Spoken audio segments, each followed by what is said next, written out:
금요일 아침입니다. 12월 15일자 본문 사사기 19장 10절에서 21절입니다. 구약성경 394쪽입니다.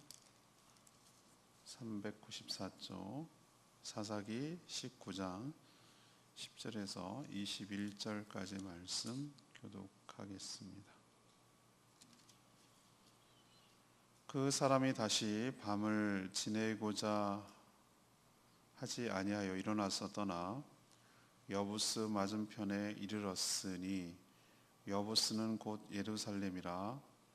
안장 지운 나귀 2마리와 첩이 그와 함께 하였더라. 그들이 여부스에 가까이 갔을 때에 해가 지려 하는지라.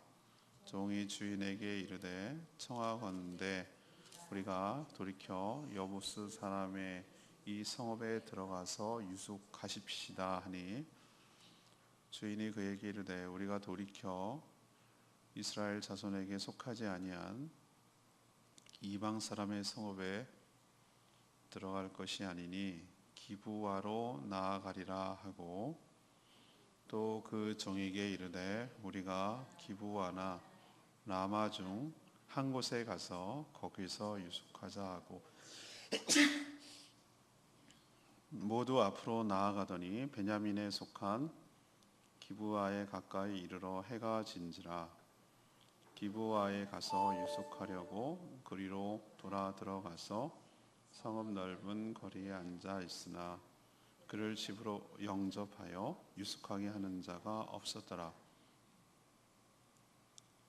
저녁 때에 한 노인이 밭에서 일하다가 돌아오니, 그 사람은 본래 에브라임 산지 사람으로서 기브아에 거류하는 자요, 그곳 사람들은 베냐민 자손이더라.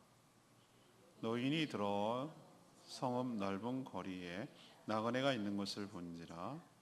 노인이 묻되 그대는 어디로 가며 어디서 왔느냐 하니, 그가 그에게 이르되 우리는 유다 베들레헴에서 에브라임 산지 구석으로 가나이다. 나는 그곳 사람으로서 유다 베들레헴에 갔다가 이제 여호와의 집으로 가는 중인데 나를 자기 집으로 영접하는 사람이 없나이다. 우리에게는 나귀들에게 먹일 집과 여물이 있고 나와 당신의 여종과 당신의 종인 우리들과 함께한 청년에게 먹을 양식과 포도주가 있어 무엇이든지 부족함이 없나이다 하는지라. 그 노인이 이르되 그대는 안심하라. 그대의 쓸 것은 모두 내가 담당할 것이니 거리에서는 유숙하지 말라 하고, 그를 데리고 자기 집에 들어가서 나귀에게 먹이니 그들이 발을 씻고 먹고 마시니라. 아멘. 어제 이어서 레위 사람 일행이 이제 처가를 떠나서 자기 집으로 에브라임 산지로 가는데 늦게 출발해서 날이 저물었습니다. 그래서 처음에는 종은 가까운 여부스에 가자고 했는데 거기는 이방 사람들이 살고 있으니 동족인 베냐민 지파가 사람들이 살고 있는 기브아로 가자. 그래서 이제 기브아로 들어가 머물기로 했습니다. 그래서 유숙할 곳을, 그때는 뭐 여관이 있는 것이 아니고 그때 당시 이 문화는 큰 거리나 광장에 있으면 지나가는 나그네인 줄로 알고 발견한 사람이 묻고 자기 집에 머물게 하는 그런 선대를 베푸는 것이 관례였습니다. 근데 해가 져서 깜깜해졌는데 아무도 자기 집에 들어가자고 말하는 사람이 없는 거예요. 기브아 성읍 주민들의 인심이 각박했던 것이죠. 근데 저녁 때가 되어서 그곳 출신이 아니고 에브라임 지파 출신, 그래서 그냥 거기서 살고 있는 한 노인이 그 일행, 레위 사람 일행을 발견하고 자기 집으로 영접을 합니다. 그리고 친절하게 숙식을 제공해 주는 그런 스토리가 중간에 끼어 있어요. 아름다운 미담이죠. 그래서 이 말씀을 가지고 주일에 설교할까? 막 이런 생각이 살짝 흔들리기도 했어요. 이 아름다운 모습, 각박한 시대에 이 아름답게 살아가 나누고 섬기고 살아가는 이 아름다운 모습, 우리가 이렇게 살아야 되지 않겠는가? 이 얘기를 하려고 했으나 결과적으로는 이번 주 한 주 내내 이야기하는 것이 월요일부터 충격적으로 다가오는 것이 사사시대의 죄악성에 대해서 말하는 것이 90%예요. 요건 한 10% 정도 되고. 그래서 결국은 우리 시대가 사사시대와 같지 않을까라는 것에 포커스를 둘 수밖에 없었어요. 근데 사실은 이 부분도 너무너무 아름다운 이야기예요. 이 정말 먹을 물이 하나도 없는 홍수가 난 시대에 생수같이 아름다운 이야기가 들어있다는 것이 우리에게는 소망인 것 같아요. 그래도 우리가 이런 역할을 하고 그래도 이렇게 살아가야 되지 않겠느냐라는 소망을 주는 것 같아요. 오늘 질문은 이거예요. 각박한 이 시대의 성도들은 어떻게 살아가야 옳은 것인가?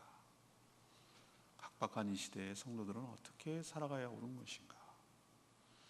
첫 번째로 사람에게 기대하지 말고 하나님을 의지해야 된다는 것을 가르쳐줘요. 레위 사람 일행, 어제 스토리 아시죠? 에브라임 산지 구석에 살고 있던 사람이 예루살렘 출신의 첩을 얻어서 살게 됐는데 친정으로 도망가 버려갖고 넉 달 만에 찾으러 거기서 더 머물게 됐다가 뒤늦게 출발한 여기까지 얘기가 들었죠. 그래서 연속극을 하려면 전편을 잘 알고 있어야 이해를 해요. 그래야 스토리가 이어지니까. 그래서 레위 사람 일행이 조금 더, 제가 어저께도 말씀드렸죠. 그 단호한 결단과 결정이 미뤄지고 질척거리고 이게 늦어지고 이렇게 되는 것이 자기의 삶에 어떻게 영향을 미칠지는 모른다고. 근데 지금 이런 것들이 하나하나 쌓여서 나중에 큰 어려움을 겪게 되는 것이죠. 레위 사람 일행이 조금 더 아침 일찍 떠나더라면 머물 수 있는 곳을 정하는데 선택의 폭이 컸겠죠. 어디 좀 머물까 이렇게 선택할 수 있는 선택의 폭이 컸어요. 근데 장인의 만류로 지체하다가 아마 제 생각에는 점심때나 오후에 떠난 것 같아요. 오후에. 그래서 얼마 가지 못하고 날이 저무니까 묵을 곳을 찾아야 됐어요. 옛날에는 헤드라이트도 없고 자동차도 없고 랜턴도 없고 그 길을 가는 게 위험하고 또 강도들도 있을 수 있고. 그래서 종은 뭐라고 제안을 했냐면은 가장 가까운 성읍인 여부스에 들어갑시다. 여부스로 갑시다. 이렇게 제안을 했어요. 이게 합리적이에요. 근데 레위 주인인 이 사람은 주저하는 거예요. 왜 그러냐면 여부스는 지금의 예루살렘이에요. 그때 당시만 해도 언제 정복을 했죠? 다윗 왕이 정복을 했어요. 그러니까 이 뒤에 한참 뒤에 얘기예요. 그러니까 그 당시만 해도 여부스 족속이 예루살렘 그 지역을 장악하고 산 거예요.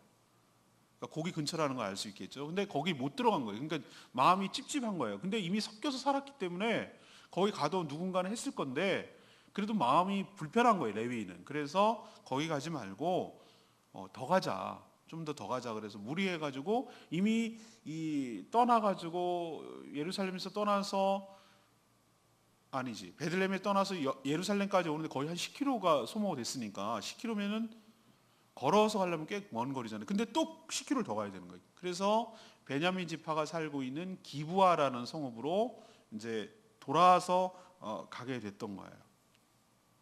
왜 그렇죠? 기브아가 동족이니까 이스라엘 지파 중에 자기는 물론 레위 지파지만 기브아는 주로 누가 살고 있냐면은 베냐민 지파 자손들이 살고 있었기 때문에 먼 길을 돌아간 거예요. 왜 그거를 거기 간 거죠? 거기 가면 그래도 같은 지파는 아니더라도 레위 지파는 모든 지파들이 다 선대해 주니까 그래 거기 가면 나한테 뭐 해줄 거야? 잘해줄 거야. 선대해 줄 거야. 누군가가 나를 좀 챙겨줄 거야 라는 막연한 기대감 때문에 간 거예요. 여러분도 잘 알고 있죠? 사람에게 기대가 크면 실망도 큰 법이에요. 그게 더 크게 반동으로 다가와요. 반동이 뭐냐? 시계추가 쭉 올라가면 내려가는 폭도 그만큼 크다는 얘기예요. 반동, 반작용. 실제로는 기브아 주민들이 아무도 환대해 주지 않았어요. 우리가 깨달아야 될 것이 하나 있는데, 사람에게 무엇인가를 기대하면 실망하게 돼 있어요. 사람은 하나님과 같지 않아요. 자기 기분 따라 상황 따라 다 달라요. 똑같은 사람도 상황 따라 바뀌는 게 사람이에요. 자기 자신도 그런데 내가 가만 보면은 저는 어떨 땐 객관성을 잃어요. 어떨 때는 마음이 집사람이 저한테 얘기를 해주더라고. 마음이 한없이 좋아요. 그럴 때 어떨 때는 당신 같지 않대. 왜 이렇게 당신은 그 부분에 있어서 냉정해? 이렇게 얘기할 때가 있어요. 가만히 집사람 얘기 들어보니까 그런 것 같아요. 나도 나를 모르겠어. 어떨 때는 한없이 관대하고 어떨 때는 한없이 냉정하고. 이게 나예요. 딴 사람이 아니에요. 이 안에 내 모습이 다 있는 거예요. 그러니까 이런 사람을 의지하고 기대고 뭔가를 한다는 거 실망해요. 각박한 시대에 사람 쳐다보지 말고 사람 의지하지 않고 하나님만 바라보고 하나님만 의지하고 살아가는 저와 여러분 되기를 소망합니다. 사람은 해주면 고마운 거고 안 해줘도 뭐라 하지 마세요. 원래 그게 사람이에요. 근데 하나님은 그렇지 않아요. 하나님은 부모가 자녀에게 하듯이 항상 자녀를 먼저 생각해요. 자녀를 먼저 위하고 자기를 희생하려고 하고 먼저 챙겨주려고 하고 자기가 좀 피곤하고 힘들고 손해를 보더라도 자식이 잘 되는 걸 바라고. 이게 부모거든요. 조금 하나님의 마음이 남아있는 게 부모의 마음이에요. 조금 남아있는 게. 근데 하나님은 우리를 그렇게 대하지 않으세요. 항상 일관되게 대하시고 항상 신실하게 대하시고 항상 우리를 긍휼히 여기시고 자녀처럼 불쌍히 여기시고 우리가 잘 되기를 바라시고 더 좋은 길로 인도하여 주신 줄로 믿습니다. 하나님 우리를 실망시키지 않아요. 우리가 찬양하지 않아요. 하나님 한 번도 나를 실망시킨 적 없으시고, 그 찬양 있잖아요. 우리는 당장은 이해가 안 돼요. 그러나 궁극적으로 보면 하나님께서 우리의 유익을 위해서 그렇게 하셨다는 것을 깨닫게 될 날이 올 줄로 믿습니다. 그러니까 어떤 상황이 벌어질 때 어떻게 하면 부탁을 해갖고 어떻게 좀 도움을 청할까? 그거보다는 하나님께 엎드려 간구하고 기도하고 주님을 의지하는, 그래서 사람 믿다가 사람 의지하다가 당하지 않는, 어리석음을 하지 않는 그런 저와 여러분 되기를 소망합니다. 두 번째 얘기는 뭔가 나그네를 선대하는 것을 하나님께서 기뻐하신다는 거예요. 나그네를 선대하는 것을 하나님이 기뻐하신다고요. 당시는 지금처럼 숙박업이 발달되지 않았죠. 요즘같이 호텔 우리 얼마나 많습니까? 묵을 때가 펜션, 호텔, 민박 굉장히 많잖아요. 요즘요. 게스트하우스 이런 거 굉장히 많아요. 근데 당시는 그렇지 않았다고 제가 아까 말씀드렸죠. 그래서 누구라도 여행을 하면 가정집에 머물러야 되는 거예요. 민폐죠, 민폐. 어떻게 보면 가정집에 들어오라고 해서 숙식을 제공하는 것. 숙박업을 하더라도 어떤 수준이냐면 민박성도 수준. 예루살렘 당시에 보면은 이거보다 한참 뒤에 얘기인데, 그때 보면은 그 여관이라고 표현했지만 그 여관 무슨 여관업을 갖다 한 게 아니고 그냥 방이 여러 개 있는데 그냥 민박하는 정도의 수준이었단 말이에요. 그렇게 왜 나그네를 돕습니까? 자기도 여행을 하다가 반대 상황이 벌어질 수 있거든. 그래서 서로가 그럴 입장이 있을 수 있다는 걸 알기 때문에 그렇게 도와주는 것이, 서로 섬겨주는 것이 그냥 관례였어요. 그게 문화였고. 하지만 레위 사람과 사람의 기대와는 달리 베냐민 지파 이 기브아 성읍 주민들은 아무도 길거리에 이렇게 앉아 있다는 얘기는 어디 갈 데가 없다라는 나그네라는 것을 상징하잖아요. 그 꼼꼼한 저는데 다 집에 돌아가지 안 간다? 이거는 뭔가 갈 데가 없다라는 걸 의미하기 때문에 이건 청해야 되는 거거든요. 근데 아무도 기브아 성읍 주민들이 자신의 집으로 영접하지 않는 거예요. 이 기가 막힌 거예요. 노숙하게 생겼어요. 이들은요, 딱 보니까 민폐를 끼칠 건가? 그렇지 않아요. 이미 예루살렘 말고 처갓댁인 베들레헴에서 떠날 때 엄청나게 융숭한 대접을 받았겠죠. 그래서 자기가 고백하기를 뭐라고 그러냐면은 이렇게 얘기를 해요. 나중에 자기는 이 나귀가 먹을 여물도 이미 준비되어 있고, 여물 먹을 걸 싸갖고 다닌다면 나귀가, 그리고 자기가 먹을 양식도 이미 준비해 갖고 왔다. 10km밖에 안 떠났으니까, 멀지 않은 곳에 갔으니까 괜찮다. 우리 이슬만 피할 수 있도록 뭐 해달라? 추위와 이슬만 피할 수 있도록 안전하게 잘 수 있는 그 방이 필요했던 건데 모두가 냉담한 거예요. 나귀 여물까지 준비했다는데. 이걸 딱 보면 이 사사시대가 얼마나 뭐했다? 인심이 야박하고 고약하고, 특히 이 기브아 사람들이 정말로 각박했구나 라는 것을 이게 상징적으로 보여주는 것이잖아요. 근데 성경 곳곳에 특히 믿는 율법적으로 아예 하나님께서 뭐라고 얘기했냐면은 이런 얘기를 했어요. 곳곳에 나그네를 잘 대접하라는 표현이 성경 곳곳에 나와 있어요. 구약에도 나와 있고 신약에도 있고 골고루 아주 골고루 나와 있어요. 예를 들면 신명기 10장 19절에 보면은 너희는 나그네를 사랑하라. 전에 너희도 애굽 땅에서 나그네 되었음이니라. 이렇게 표현하고 있어요. 하나님께서 나그네를 잘 선대하고 대접하래요. 왜? 너희도 그랬거든. 너희도 나그네로 살았거든. 그걸 잊어버리지 마라. 올챙이죠. 이런 얘기하는 거고. 그럼 신약 성경에는 없느냐?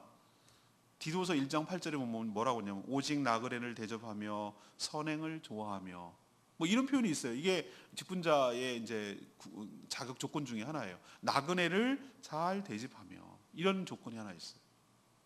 이처럼 나그네를 선대하면 누가 기뻐하시냐면은 하나님께서 기뻐하실 줄로 압니다. 제가 레마의 말씀에서 얘기 드리려고 했는데 예수님 뭐라고 그랬어요? 소자 하나에게, 소자라는 것은 어린아이, 어린아이지만 어린아이 같이 하찮고 별 볼 일 없다고 생각하는 사람을 말하는 거예요. 그런 사람에게 냉수 한 그릇, 또 요즘 귀한 시대예요. 그렇지만 냉수 한 것이라도 대접하는 것을 내가 결단코 잊지 아니하리라. 그에게 대접한 것이 곧 나에게 한 것이로 예수님은 동일시하잖아요. 헐벗을 때에 덮을 것을 주고, 옥에 갇혔을 때에 돌아보고, 아팠을 때에 챙겨주고, 배고팠을 때 먹을 걸 주고, 이렇게 한 것이 곧 나에게 한 거라고 하잖아요. 뒤집어서 네가 나를 헐벗을 때 날 찾아주지 않고 갇혔을 때 내가 언제 그랬습니까? 소자에게 한 것이 곧 나에게 한 거라고 얘기하잖아요. 하나님께서 이 노인, 이 한 노인이 있거든요. 이 노인에게 긍휼한 마음을 주사 잘 대접하고 선대하는 이런 각박한 시대에 나그네를 대접한 것을 하나님께서 아주 기뻐하시는 그런 일을 우리도 잘 감당했으면 좋겠습니다. 지난 수요일 날 왔던 우리 손대영 선교사님, 손대영 선교사님이 공항에서 저한테 전화를 했어요. 직접 전화를 해가지고 목사님 너무너무 감사하고 성도님들에게 너무 감사하다고, 너무 감사하다고, 잘 쉬고 간다고, 너무 고맙다고 이렇게 저한테 인사를 하는데 뭐 그게 제가 인사를 받을 건가요? 모든 성도들이 잘 선대해 준 결과죠. 우리 박상경 목자는 자기 그 공방을 갖다가 그걸 다 내줬어요. 우리 교회에서 이부자리를 가져가긴 했습니다. 그거 쉽지 않잖아요. 자기 공간을 내어준다는 것. 그것도 3일씩이나. 그리고 저희 교회 와서 저희 딴에는 또 최선을 다해서 섬겨줬어요. 식사도 대접하고 뭐 이것저것 다 챙겨드리고 그랬어요. 그랬더니 고마운 거예요. 사실 생각해 보세요. 외국에 살아가는 사람들이, 선교사들이 와가지고 어디 여기 머물 때가 있어요. 근데 아이들도 있고 그러니 애들은 정말 이 제주도에 대한 추억을 갖고 싶어하죠. 사모님이 제주 너무 좋다고 여기서 잠깐 살았으면 좋겠다 할 정도로 좋아한단 말이에요. 근데 여기에 와가지고 그런 좋은 추억을 하는데 누가 이렇게 선대를 해줘야 될 거 아니에요. 요즘은 물론 돈 갖고 다 됩니다만 차도 좀 싸게 편한 차 빌릴 수 있도록 해주고 이렇게 연결해주고 이렇게 연결해주고 이렇게 해주고 도와주고 어디 가면 돼요? 어디 가라 그러고 어디 맛있어요? 어디 가라 그러고 이런 걸 다 도와줘야 되잖아요. 그럼 1차적으로는 그분이 기뻐하는데 주의 일을 하는 주의 종들을 선대하는 자를 하나님이 축복하시고 은혜 베풀어 주실 줄로 믿습니다. 저는 그거 확신해요. 제가 몇 번 얘기 드렸죠. 하나님께서 우리에게 우리 교회에 과분할 정도로 은혜를 주신 이유가 뭘까? 뭐 여러 가지가 있겠지만 이건 은혜거든요. 한 것에 비해서 넘치도록 주시는 거니까. 근데 그걸 가만히 제가 혼자서 기도하면서 생각해 보니까 어려운 중에도 우리 교회는 처음부터 정말 선교사들을 돕고 기도하고 섬기고 오면은 가장 먼저 챙겨주고 그런 어려운 중에도 지극정성으로 대접을 하고 그렇게 했기 때문에 하나님께서 우리 교회를 사랑하시고 복을 부어주시고 계속 쓸 수 있도록 은혜를 부어주시는 거 아닌가. 그냥 나름대로 내린 결론인 거예요. 우리도 앞으로 또 1월 달도 계속 와요. 오면은 어떨 땐 되게 귀찮기도 해요. 내가 뭐 이런 일까지 해야 돼? 이런 생각이 들 때도 있어요. 그렇지만 반대 입장에서 한번 생각해 보자. 이 세 번째가 그 얘기인데 우리도 하나님께서 기뻐하시는 일을 해야 될 줄 아는데 그 중에 하나가 바로 나그네와 행인을 잘 대접하고 섬기는 것. 이것을 하나님께서 아주 기뻐하시는 줄로 믿습니다. 마지막 세 번째는 이 상대를 긍휼히 여기는 마음이 있어야 된다는 거예요. 상대를 긍휼히 여기는 마음이 있어야 된다. 기브와 성읍 사람들이 레위 사람 일행을 아무도 용접해 주지 않았는데 저녁이 돼서 밭 일을 끝내고 돌아오던 한 노인이 그 일행을 발견해요. 그리고 사정을 듣습니다. 어디서 오는 길이요? 어디로 가는 길입니까? 이렇게 물어보는 거죠. 밤이 됐는데 아무도 가지 않고 거기 우두커니 있으니까. 얘기 들어보니 이 사람은 베들레헴에서 에브라임으로 가는 길에 있는 거예요. 그래서 자신의 집으로 인도해요. 그리고 필요한 모든 것을 20절에 보니까 자신이 감당할 것이니 그대는 뭐하라? 안심하라. 이 말이 얼마나 위로가 됐겠어요. 얼마나 지금 좀 깝깝하고 두렵고 참 그랬겠어요. 안심하라. 제가 전도 여행에서 할 때 멕시코에 들어갔는데 멕시코 과달라하라라는 공항에 딱 내렸는데 공항 그 로비에서 짐을 산더미처럼 쌓아놓고 머물러야 될 가족들 몇 달 이제 살아야 되는 짐이니까 2달 살아야 될 짐이니까 얼마나 각 집마다 많겠어요. 산더미 같더라고. 쌓아놓고 있는데 기다리는데 나는 누가 데리러 오는 건 줄 알았어요. 근데 나 진짜 어이없는 일을 거기서 내가 발견했어요. 아무 대책 없이 온 거예요. 전도 여행이 그렇게 하는 거래요. 저 같으면 상상도 못할 일이거든요. 그 어디로 갈 거면 미리 연락을 하거나 어떻게 차가 오라고 하거나 뭘 해야 될 거 아니에요. 근데 그렇게 있는 거예요, 그냥. 오 마이. 그래서 이러고 이제 죽치고 있어서 내가 그 심정 알아요. 야, 이거 진짜 막연하고 자꾸 시간은 지나가고 피곤을 하고 멀리 날아와가지고 피곤 힘들고 이거 어떻게 해야 되지? 어떻게 무슨 방법을 써야 되지? 어떨 때 막 리더가 원망되기도 하고 이런 식으로 일을 끌고 가는 거에 대해서 하는데 제가 거기서 첫 번째로 깨지는 게 그 부분이었어요. 그러고 있는데 슬슬 이제 올라오려고 하고 있는데 누가 한국 사람이 오는 거예요. 그러더니 막 물어보는 거예요. 당신들 왜 여기 있냐? 그러더니 나중에 알고 봤더니 과달라라에서 선교하시는 한인 선교사님이 있었어요. 한인교회 목사님이셨어. 근데 한국인들이 부글부글 여기 있으니까 이상하게 생각하고 당연히 그냥 물어본 거죠. 근데 얘기 들어보니 기가 막혔던 것 같아요, 자기가. 그래서 자기가 연락을 해가지고 우리가 머물러야 될 그 베이스 캠프 거기가 이제 과달라하라 YM 베이스 캠프였어요. 주쿰이라고 부르는. 거기다가 이제 우린 스페인어를 하나도 할 줄 모르잖아. 그렇다고 뭐 영어를 잘하나? 그러니까 스페인어 시로 해가지고 거기서 차가 와서 우리 한참 뒤에 데려갔어요. 그런 일이 있었기 때문에 하나님께서 우리를 이렇게 인도하시나? 저렇게 만나게 하시나? 얼마나 그분이 고맙겠어요. 그래서 나중에 주일날 그분이 사역하시는 교회 가서 예배드리고 그분이 했나? 하여튼 그분과 관계를 져가지고 사역했던 기억이 지금 나요. 하나님 하시는 일이 그래요. 그때 그 깝깝함, 두려움, 그리고 그것을 해결됐을 때의 감사함, 뭐 이런 것들이 생각이 나요. 나그네로 있어 보니까.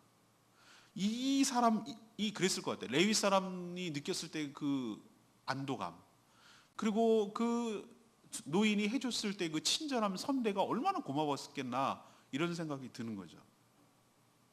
근데 제가 생각해 봤어요. 이 노인이 왜 이런 친절을 베풀었지? 이런 생각이 들었는데 이 노인의 백그라운드를 얘기하는데 이 사람은 베냐민 지파 출신이 아니에요. 어느 출신이냐면은 이 레위 지파 사람들이 가야 될 곳인 에브라임 산지 출신이에요. 그러니까 같은 지역 출신인 거죠. 같은 지역인지 아닌지 모르지만 뭐 노인이 거기 어쨌든 에브라임 산지 출신인데 여기 와서 일 때문에 와서 살게 된 거겠죠.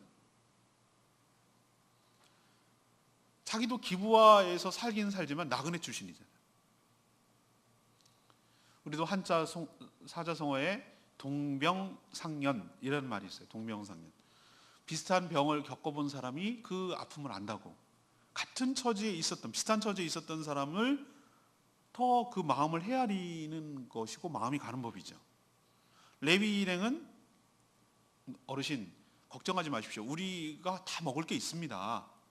그리고 낙이 먹을 여물도 있습니다. 그러니까 그냥 이슬만 피할 수 있는 방만 주시면 됩니다. 이렇게 얘기를 했는데 노인이 뭐라고 그래요? 걱정하지 마시라고. 내가 필요한 그대의 필요한 모든 것들을 뭐 할 거다? 다 드릴 거라고. 그 다음에 음식도 주고 씻을 물도 주고 이 노인이 그렇게 했어요. 하나님은 우리를 사랑하시고 긍휼히 여겨주시는 줄로 믿습니다.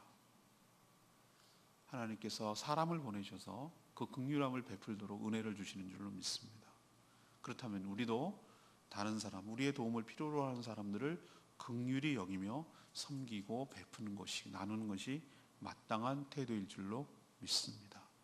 이 반대 입장에서, 레위 사람 입장에서 보세요. 얼마나 감사했겠어요. 얼마나 안도했겠어요. 오늘 절 레마의 말씀 20절 말씀, 그 노인이 이르되, 아까 말씀드렸죠. 그대는 안심하라. 그대의 쓸 것을 모두 내가 담당할 것이니 거리에서 유숙하지 말라고 했어요. 아까도 말씀드렸죠. 예수님은 작은 어린아이 하나에게 주의 이름으로 냉수 한 그릇을 주는 친절을 결탄코 잊지 않으신다고 했어요. 모든 친절은 돌고 돌고 돌아서 나에게도 돌아와요.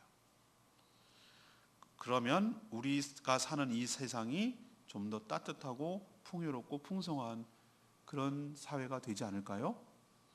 이렇게 살아가는 사람은 바로 천국의 보화를 쌓고 살아가는 현명한 사람인 줄로 압니다. 원래부터 세상에 내 것은 없었어요. 희한하죠? 흘려보내면 내게 없어질 것 같은데 세물이 들어오는 법입니다. 저는 이것이 복받은 인생이라고 생각을 해요. 저도 이거는 어떻게 설명할 길이 없어요. 해봐야 아는 거죠. 저도 나눠주면 없어질 것 같죠? 흘려보내면 내가 손해인 것 같죠? 내게 없어지면 나는 어떻게 살아? 이런 두려움도 생기죠. 근데 희한하게 주의 말씀을 믿고 주를 신뢰하고 다시 채워주실 것을 믿고 나누고 섬기고 베풀면 희한하게, 정말 희한한 건 아니에요. 이게 하나님의 법칙. 희한한 거 아니에요. 이 하나님의 법칙인데 하나님께서 필요를 채워주시고 공급하여 주시고 또 그 새로운 것들이 나와서 흘려보낼 수 있도록 계속해서 채워주시는 놀라운 역사가 있게 될 줄로 믿습니다. 이거는 성경적인 것도 되고 제 간증이기도 해요. 수없이 경험을 했기 때문에, 아니 한 건 두 건이어야지 뭐 그래요 라고 말을 하지, 너무나 일상적으로 일어나는 일들이기 때문에 저는 한 번도 의심하지 않아요. 저에게 믿음을 주셨어요. 하나님께서 아주 굳건한 믿음을 주셨는데 흘려보내고 나누고 섬기면 하나님께서 채워주시고 공급하여 주시고 넘치도록 주신다. 네가 한 것에 비해서 과분할 정도로 주신다고 그랬어요. 그리고 주세요. 해봐야 알아요. 이거는 제 말로 설명이 안 돼요. 자기가 체험을 해봐야 돼요. 체험을 해봐야 믿음이 생겨요. 그리고 한 번, 두 번 계속 쌓여야 돼요. 여러 번 쌓여야 돼요. 저는 수백 번, 수천 번 쌓였어요. 쌓이고 나니까 의심을 안 해요. 그리고 그렇다는 게 확신이 생겨요. 그리고 의심 없이 그렇게 할 수가 있었던 이유는 그렇게 하면 하나님 책임지시니까, 하나님 기뻐하시니까. 여러분도 그렇게 살아가는 복된 인생, 그게 복입니다. 축적되고 누적되고 썩어 없어져서 버리는 게 인생이 복된 인생이 아니고, 샘물처럼 퍼주면, 나가면 새물이 생겨서 계속 남에게 퍼주고 나눠주고 하는 것이 축복의 통로로 살아가는 것이 축복된 인생인 줄로 믿습니다. 이렇게 살아갔으면 좋겠어요. 자, 오늘 질문이 뭐였습니까? 이 각박한 사사시대에 오늘 같은 본문이 있다는 게 참 감사해요. 근데 어제도 그러고 내일이 참 정말 내일 무시무시한 본문이에요. 내일 무시무시한 본문. 그리고 한 주 너무 충격적이기 때문에 성탄절 본문을 한 주간 했다가 이제 12월 마지막 주 이제 성탄절 끝나고 이제 마지막 달려가는데, 이 내일 사건 때문에 엄청난 일이 벌어져요. 이 친절과 대비하기 위해서, 악함이 대비되기 위해서 오늘 친절을 넣은 것 같아요. 제 생각에는. 자, 오늘 얘기합시다. 질문이 뭐였습니까? 각박한 이 시대, 사사시대, 지금도 뭐 우리랑 비슷하죠. 이 시대의 성도들은 어떻게 살아가야 옳은 것입니까? 이것이 오늘 질문인데, 첫 번째는 뭐죠? 사람 너무 의지하지 말라고, 기대하지 말라고. 사람은 사랑의 대상이지 신뢰의 대상이 아니에요. 기댈 대상이 아니라고. 실망해요. 사람 믿었다 높게 발등 찍히는 경우 한두 번 당한 게 아니에요. 사람 의지하지 마세요. 사람은 의지의 대상이 아니에요. 의지의 대상은 하나님뿐인 줄로 믿습니다. 하나님만 의지하시는 저와 여러분 되기를 소망합니다. 두 번째 얘기는 나그네를 선대하고 대접하고 섬기는 것을 누가 기뻐하신다? 1차적으로는 그 사람이 기뻐하지만 누가 기뻐하신다고요? 하나님이 기뻐하신다고. 하나님은 흐뭇해 하신다고. 하나님은 모든 피조물들이 다 자녀예요. 지금 공공에 있는 자녀가, 조금 넉넉한 자녀가 도와주는 것을 부모가 기뻐하듯이, 지금 어려움에 처해 있는 누군가가 도움을 필요한 자를 도와주는 것을 하늘의 하나님이 기뻐하신다고. 우리도 그러니 주님의 기쁨이 되기 위하여 주님 뜻에 따라서 섬기는 것이, 나그네를 대접하는 것이 옳을 줄로 믿습니다. 마지막 세 번째는 무엇입니까? 왜 그렇게 해야 됩니까?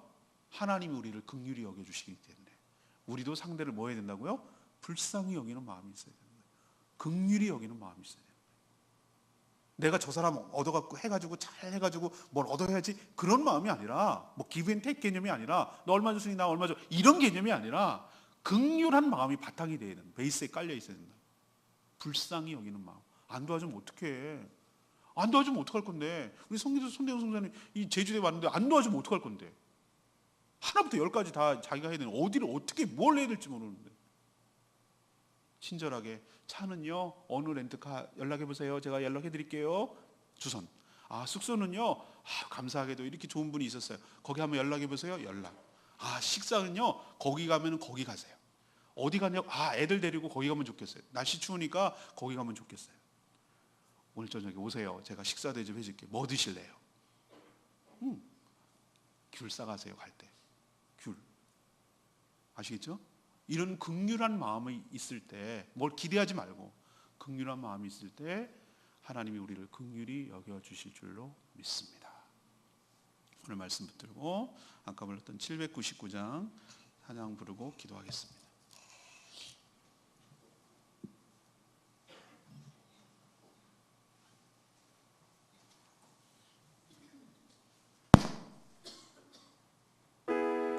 찬양집 799장입니다. 아름다운 사랑을 나뉘어요. 오늘 이 기브와 주민의 산을 에브라임 산지 출신의 노인의 마음을 가지고 우리도 본받았으면 좋겠습니다.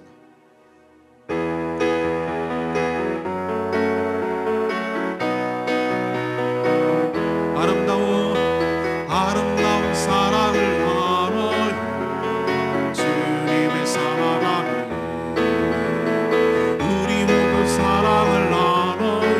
내 맘에 기쁨이 넘치게 사랑을 심어요. 온 세상에 주님 사랑 넘치도록 사랑을 나눠요. 우리의 사랑을 모두에게 전해요. 아름다운 사랑을 나눠요. 주님의 사랑을 우리 모두 사랑을 나눠요. 내 맘에 기쁨이 넘치네. 아름다운 사랑을 나눠요. 주님의 사랑을 우리 모두 사랑을 나눠요. 내 맘에 기쁨 넘치네. 사랑이 빛나도록 우리 주님 사랑이 전파된 곳에 도우세요. 빛나도록 모든 영혼들이 주의 사랑으로 빛나도록 아름다운 사랑을 나눠요. 주님의 사랑을 우리 모두 사랑을 나눠요. 내 맘에 기쁨이 넘치네. 그렇습니다. 우리가 사랑을 나눌 때 그 혜택은 우리도 봅니다. 돌고 돌아서 무엇보다도 하나님이 기뻐하십니다. 우리가 어떻게 살아가야 될지, 움켜쥐고 소유하고 그래서 썩어서 버리는 그런 인생으로 살 것인지, 나누고 베풀고 섬기고 흘려보냄으로써 계속 세물이 들어오는 놀라운 축복을 받고 살 것인지, 우리가 선택하고 우리가 살기 나름이에요. 여러분도 복받은 인생 살기를 바랍니다. 복은 하나님께로부터 오는 줄로 믿습니다. 하나님이 우리를 긍휼히 여기시기 때문에 우리도 서로를 긍휼히 여기는 것이 마땅한 줄로 믿습니다. 나은혜를 잘 대접하는 저희 교회와 저희들 되기를 원합니다. 다 같이 주여 외치며 하나님께 나갑니다. 주여 아버지 아름다운 사랑 나눠요. 주님 사랑해 우리 모두 사랑을 나눠요. 내 맘에 기쁨이 넘치네.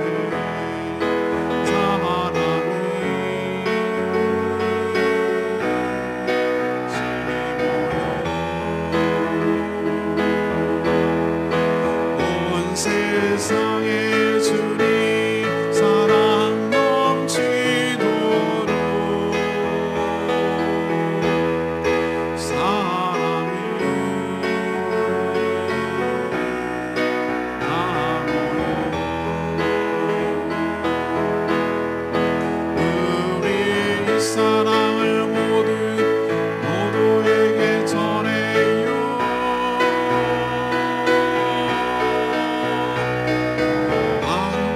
사랑을 나눠 주님을 사랑해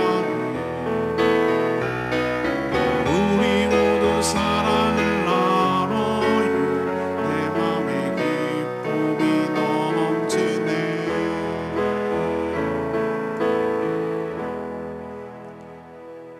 하나님, 저희도 사람에게 무엇을 과도하게 기대하지 않게 하여 주시고 의지하지 않게 하여 주시옵소서. 사람은 자신의 상황과 기분에 따라 달리 대하지만 하나님은 우리를 언제나 신실하게 어디서나 사랑으로 보살펴 주시기 때문에 의지하고 믿고 따를 수 있는 줄로 압니다. 하나님께 간구하면 도움의 손길을 주실 줄로 믿습니다. 저희가 바로 기부와 성에 사는 그 에브라임 주신 노인 같은 분을 만나게 하여 주시옵소서. 하지만 저희가 먼저 그 노인처럼 아무런 조건 없이 상대를 긍휼히 여기는 마음으로 상대의 필요를 채우며 상대를 안심시키는 사람으로 살게 하여 주시옵소서. 각방한 세상이라지만 저희가 먼저 축복의 통로가 되어 살게 하여 주시고 그렇게 하는 것이 하나님을 기쁘시게 하는 것이고 하늘에다 보화를 쌓는 것이며 주님께서 기억하시는 선대임을 깨닫게 하여 주시옵소서. 오늘도 하나님 앞에 엎드려 간구하는 제목마다 응답하여 주시며 하나님께 의지하고 하나님께 기대고 살아가는 우리 사랑하는 성도들의 믿음이 결코 헛되지 않음을 증거하여 주시고 증명하여 주시고 체험되게 하여 주시옵소서. 오늘도 어린이들 대상으로 복음을 전할 때 그 어린이들 심령 가운데 복음이 심겨지게 하여 주시옵시고 각 목장 모일 때마다 하나님께서 복을 부어 주셔서 정말 그곳이 바로 천국이며 그곳이 바로 행복한 공동체임을 깨닫게 하여 주시옵소서. 연말이 돼가오고 또 성탄절을 준비하는 과정이 있습니다. 주님 기쁜 마음으로 아기 예수님을 준비하고 맞이할 수 있도록 축복하여 주시옵소서.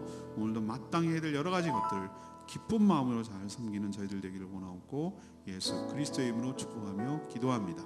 아멘. 오늘 하루도 주님의 은혜로 살아가는 복된 하루 되기를 축복합니다. 기도하겠습니다.